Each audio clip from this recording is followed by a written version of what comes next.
Assalamualaikum warahmatullahi wabarakatuh. Salam sejahtera untuk kita semuanya. Kita penekanan kembali teman-teman yang sudah passing grade ini mau dikemanakan. Karena lembaga mereka adalah membutuhkan mereka. Cuman persoalannya adalah formasi, saya rasa. Nah, mereka ini sudah lulus. Kalau tuntutan kita memang kemarin itu adalah perjuangan supaya diangkat menjadi PNS. Tetapi manakala pemerintah itu masih memberikan P3K, itu pun kami terima, tetapi dalam tanda kutip, dalam keterpaksaan sebenarnya. Karena kalau memang pemerintah itu punya anggaran, kenapa harus kita ini sebagai guru diberi status dengan perjanjian kerja atau boleh dikatakan kontrak? Kenapa tidak dijadikan PNS saja? Toh sama-sama digaji. Kalau memang pemerintah punya anggaran, jadikanlah PNS.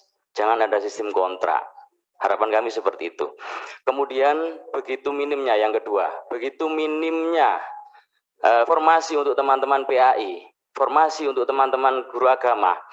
Itu kejadian di kecamatan saya. Satu kecamatan itu untuk jenjang SD itu tidak ada sama sekali. Hanya ada satu kecamatan itu hanya SMP. Dan itu akan diperebutkan. Satu lembaga misalnya ada satu formasi, ada 2 SMP. Satu formasi akan direbutkan 10-15 orang. Ini sangat berat tentunya. Sedangkan mereka ini kenyataannya dibutuhkan di lembaga masing-masing. Sehingga kalau memang gaung perjuangan kami ketika NK itu adalah tanpa tes, ya mohon maaf, kami sadar bunyi tanpa tes itu adalah sebuah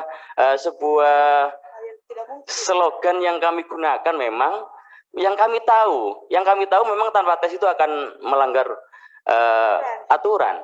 Tetapi kita tetap gaungkan itu agar pemerintah ini mau memberikan, tentu nanti akan diberikan di bawahnya. Ya, maka dari itu seleksi sudah kami lakukan, ujian sudah kami lakukan, mereka lulus.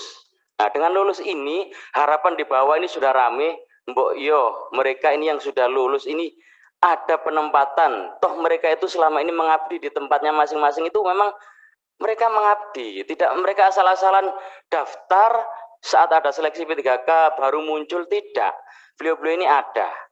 Itu yang kedua. Kemudian yang ketiga, teman-teman Tendik, meskipun ini bunyinya nanti saya sempat saat itu ke Kemendikbudristek, saya ditemui oleh bagian perencanaan, saya sempat ingat waktu itu bahwa teman-teman Tendik ini nanti akan diberi jatah P3 ini di tahun 2022. Semoga ini benar-benar terrealisasi. Dan Tendik itu banyak sekali macamnya. Ya, mohon maaf, agar kita sama-sama honorer ini saling merasakan keadilan. Teman-teman K2 insya Allah dalam prioritas kami menerima itu. Karena kami merasa memang beliau-beliau adalah kakak kami, saudara kami, yang tentu dari masa kerja itu lebih lama, tetapi dalam porsi lebih lama itu tidak selisih banyak, Pak. Hanya beda bulan bisa, beda hari pun bisa, karena ketentuan di saat kita harus diterima dengan istilah kategori 2 itu per tanggal 1 Januari 2005 minimal.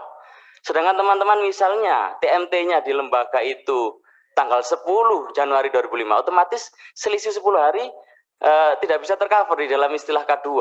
Nah, sehingga kami mohon tidak jauh beda antara teman-teman yang K2 dengan yang non-K, masa kerjanya itu tidak jauh beda.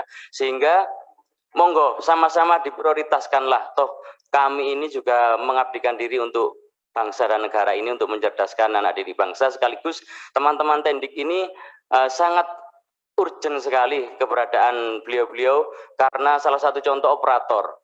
Manakala tidak ada operator, bagaimana dengan administrasi yang ada di sekolah? Jelas amburadul. Dan kerjaan mereka ini boleh dikatakan 24 jam. Meskipun pulang dari sekolah, di rumah tetap harus mengerjakan. Kadang jam 9 malam ada panggilan ke dinas, harus datang, harus menyelesaikan ini, menyelesaikan itu. Nah, sehingga teman-teman ini kiranya benar-benar nanti diberi kesempatan juga untuk di tahun 2022. Kemudian yang keempat, tadi sebelum saya jelas saya juga sudah mengikuti lewat Zoom tadi dalam perjalanan, itu sempat ada yang menyatakan permohonan afirmasi. Dengan Teh Lina tadi sepertinya sudah menyampaikan klasifikasi terkait masa kerja. Saya kemarin sudah audiensi dengan Komisi 4 di DPRD Kabupaten Pasuruan, dan hasil audiensi kami itu sudah dilayangkan suratnya sebenarnya ke Menpan RB. Cuman nanti insya Allah saya minta kembali supaya surat itu dilayangkan juga kepada Pak Syaiful Huda selaku pimpinan dari Komisi 10. Salah satu poinnya adalah begini, Pak. Saya rasa afirmasi itu juga tetap dibutuhkan terkait dengan masa kerja nanti.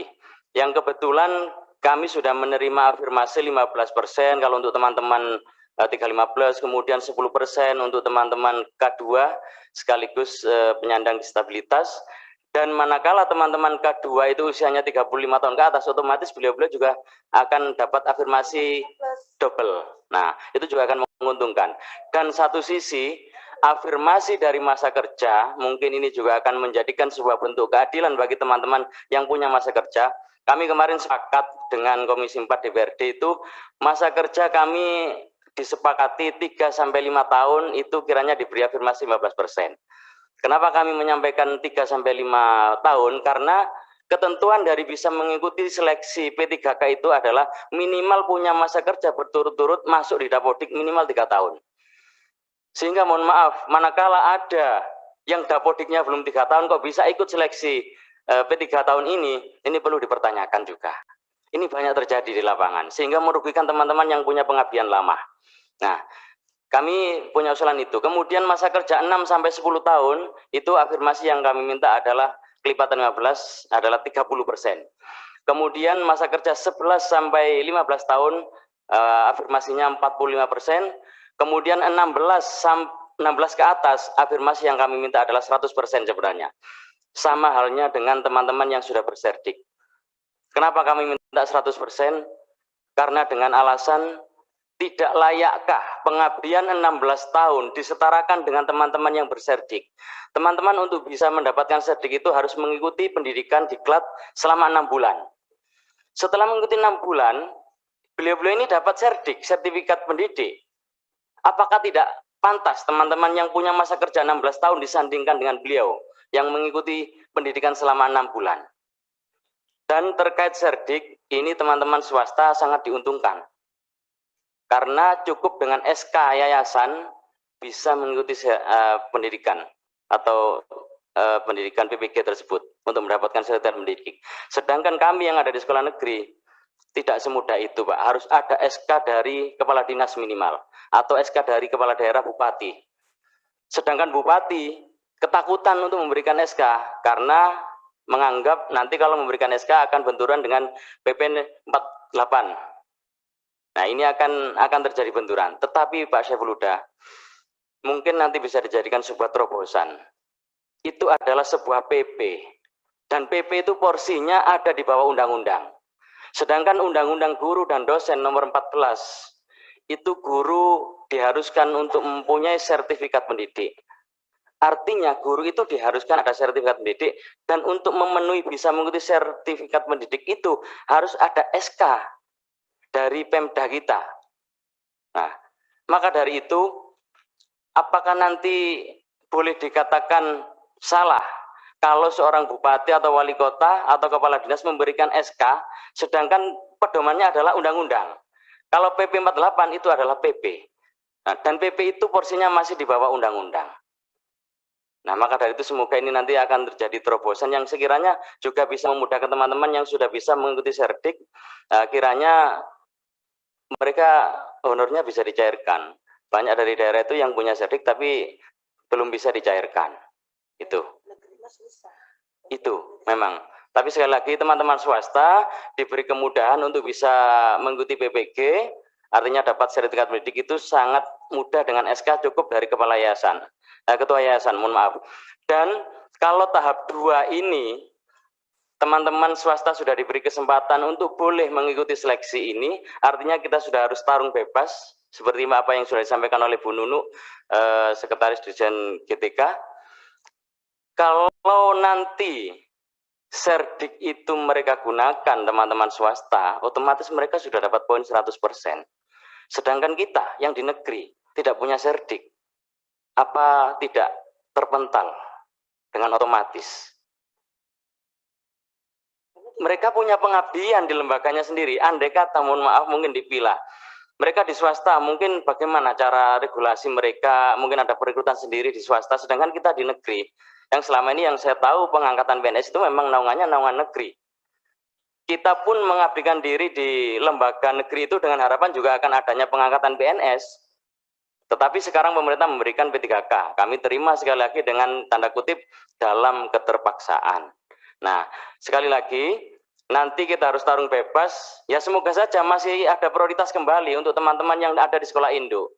Yang masih belum lulus kemarin tahap 1, sehingga mengikuti seleksi di tahap 2, mereka ini masih ada prioritas. Semoga seperti itu. Karena memang musuh teman-teman ini, mohon maaf saya katakan musuh dalam bersaing untuk mendapatkan sebuah haknya, itu sudah harus melawan dengan teman-teman dari swasta yang rata-rata mereka punya serdik. Dan serdik dalam penilaian pemberian nilai itu adalah sudah 100%. Maka dari itu, ini sangat dikhawatirkan bagi teman-teman yang ada di wilayah negeri, karena untuk mendapatkan serdik itu sendiri susah, sedangkan sekarang kita harus bertanding dengan teman-teman yang sudah mempunyai serdik. Kurang lebih itu dulu. Terima kasih Bapak Pimpinan. Kurang lebihnya mohon maaf, sekaligus saya mohon maaf atas keterlambatan saya. Akhirul kalam, billahi taufiq wal hidayah. Assalamualaikum warahmatullahi wabarakatuh.